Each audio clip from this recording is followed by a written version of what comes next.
Hello everyone, I hope you all are doing well. Welcome to AnaVerse. Here we will discuss some topics related to diverse field, including economy, geopolitics, entertainment, politics, well-being, society and history as well. In today's episode, we will be discussing about presidential election in India. Presidential election in India are being held in July 2022. Before beginning, let us understand who is the president and what is the significance of the president. The president of India is the head of the Indian state. Also, he is the first citizen of India. He also acts as a symbol of unity, integrity and solidarity of the nation as a whole. Also, the President is Supreme Commander of India. According to the Constitution of India, the President of India is part of Indian executive as well as legislature. As we know that President is an important position, let us understand what is the qualification criteria for being a president. So, the first criteria is he must be citizen of India. Second criteria includes his age should be greater than 35 years. It means that he should not be less than 35 years of age. The third criteria includes he should be qualified for the election as a member of Lok Sabha, that is the lower house of the parliament. The last criteria is that the person should not hold the office of profit. If someone holds the office of profit, then he is not eligible to become the President of India. These four are the important qualification criteria for President. So next, we will understand the nomination process for this election. While nominating for the President, at least 50 electors as a proposer should be there and 50 electors as a seconder. There is a need to deposit some amount as a security deposit, which is 15,000. This amount should be deposited in Reserve Bank of India. If the candidate secures less than 1/6 of the total votes polled, then his security deposit is forfeited. So, it is very important for the candidate to secure 1/6 of the total votes polled in order to secure their deposit. Electoral college for presidential election is different from that of MLAs and MP. The president is not directly elected by the people. The presidential college consists of following three types of electors. First, elected members of Lok Sabha and Rajya Sabha. Second, elected members of legislative assemblies of states. We have to understand that here we do not include legislative councils. Third, elected members of legislative assemblies of Union territories of Delhi and Pondicherry. Why Delhi and Pondicherry only? Because Delhi and Pondicherry have only the elected legislative assemblies. Nominated members are not included in the electoral college. It means that nominated members of Lok Sabha, nominated members of Rajya Sabha and nominated members in the state legislative assemblies are not included for the electoral college of president. After having the electoral college, we have to understand what is the value of vote of each elector.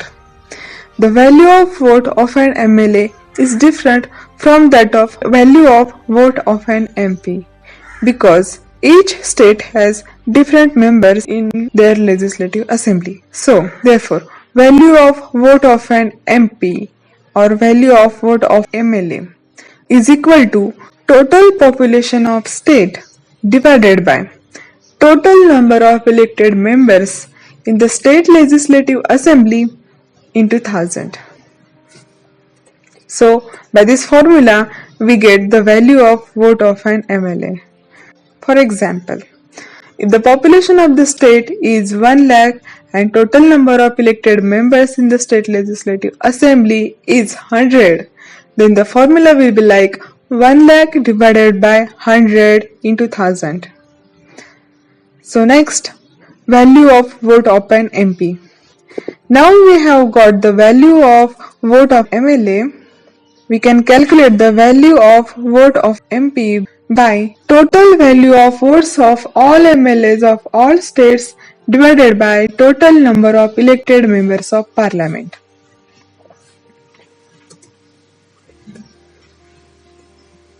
Once we have got all these values, now we will move to understand how actual the election procedure is conducted.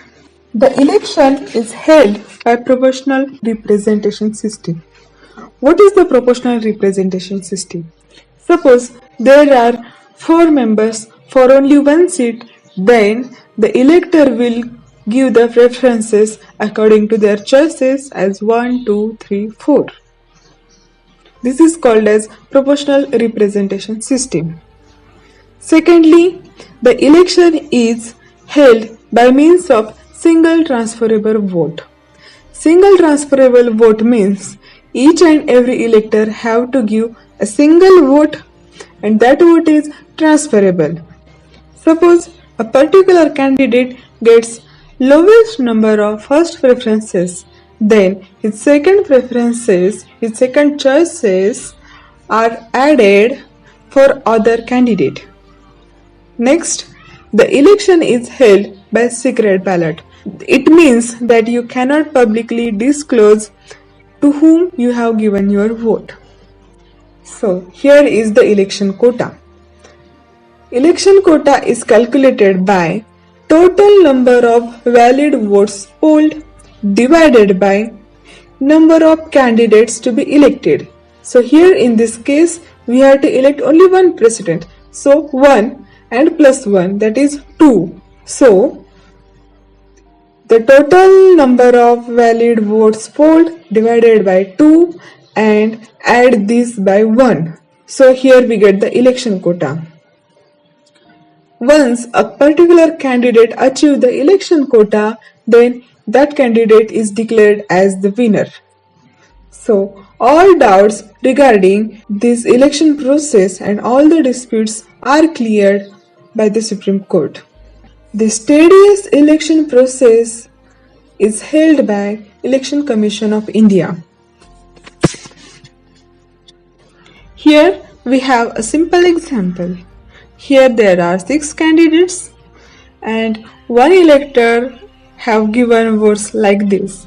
He had given first preference to the candidate number 3 and second preference to candidate number 6 and so on. He can choose not to give preference to any candidate as shown above. In first phase, the votes of each candidate are measured in such a way that to check whether a particular candidate have achieved the election quota. If a particular candidate achieves the election quota, then he is declared as the winner.